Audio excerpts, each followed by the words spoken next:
2025년 세계 경제가 다시 한번 흔들리고 있습니다. 미국과 중국의 패권 경쟁이 더욱 심화되고 러시아와 우크라이나 전쟁의 여파는 여전히 지속됩니다. 중동에서는 긴장이 고조되며 원유 공급망이 흔들리고 있고 각국의 보호무역주의는 점점 더 강화되고 있습니다. 이런 변화 속에서 우리는 어떤 영향을 받게 될까요? 오늘 영상에서는 세계 경제를 뒤흔드는 지정학적 위기와 무역의 미래에 대해 분석해보겠습니다. 일부 2025년 세계 경제를 흔드는 세 가지 변수. 1. 러시아와 우크라이나 전쟁 및 중동 긴장 고조.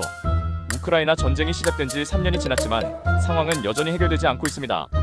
최근 러시아는 유럽으로 가는 천연가스 공급을 추가로 제한했고 이로 인해 독일과 프랑스를 포함한 유럽 국가들의 에너지 비용이 급등하고 있습니다.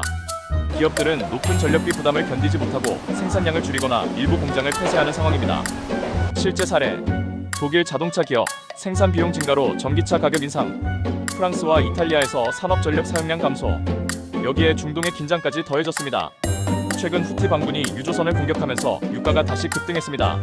석유 가격이 상승하면 항공 운송 비용이 올라가고 원자재 가격도 영향을 받게 되죠. 이는 글로벌 인플레이션을 다시 자극할 가능성이 큽니다. 실제 사례: 원유 가격 $100 돌파 후 항공 운임 및 물류비 상승, 중동 정세 불안으로 국제 원자재 시장 변동성 확대. 2. 미국 대 중국 무역과 기술 전쟁 심화. 미국과 중국의 갈등은 단순한 무역 분쟁을 넘어서 첨단 기술 패권 경쟁으로 이어지고 있습니다. 미국은 중국 반도체 기업들에 대한 추가 제재를 발표했고 이에 대응해 중국은 히토류 수출을 제한했습니다. 히토류는 반도체와 전기차 배터리 생산에 필수적인 원자재이기 때문에 공급 부족이 발생하면 글로벌 첨단 산업 전체에 영향을 미칠 수밖에 없습니다. 실제 사례: 삼성전자 중국 내 생산량 축소 및 동남아로 이전, 애플 아이폰 조립 공장을 중국에서 인도 베트남으로 이전. 히토류 부족으로 전기차 배터리 원가 상승, 소비자 가격 인상. 이런 움직임은 세계 무역의 구조 자체를 변화시키고 있습니다. 과거에는 중국이 글로벌 제조업의 중심이었지만 이제 기업들은 생산 거점을 다변화하며 리스크를 줄이려 하고 있습니다. 베트남, 인도, 멕시코 같은 국가들이 새로운 생산 허브로 떠오르고 있죠. 3. 미국 대선 이후 달러 패권의 변화. 미국 대선 이후 달러 가치가 크게 변동하면서 글로벌 금융시장이 출렁이고 있습니다. 달러가 강세를 보이면 신흥국들은 외채 부담이 커지고 원자재 수입 비용도 상승하게 됩니다. 반대로 달러가 약세로 돌아서면 미국의 수입 물가가 올라가고 인플레이션 압력이 다시 커질 가능성이 있습니다. 실제 사례: 2025년 원달러 환율 1,400원 돌파. 한국 수출 기업들의 가격 경쟁력 증가 및 수입 물가 상승으로 제조업 부담 확대. 결국 세계 경제는 미국의 정책 변화에 따라 또 한 번 크게 요동칠 가능성이 높습니다.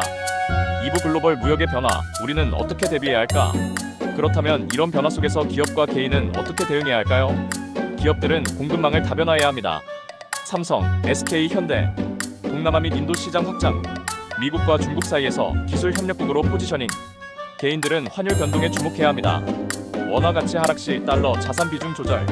인플레이션 대비 포트폴리오 재조정. 미래를 예측할 수는 없지만 지금의 변화를 분석하고 대비하면 위기 속에서도 기회를 찾을 수 있습니다.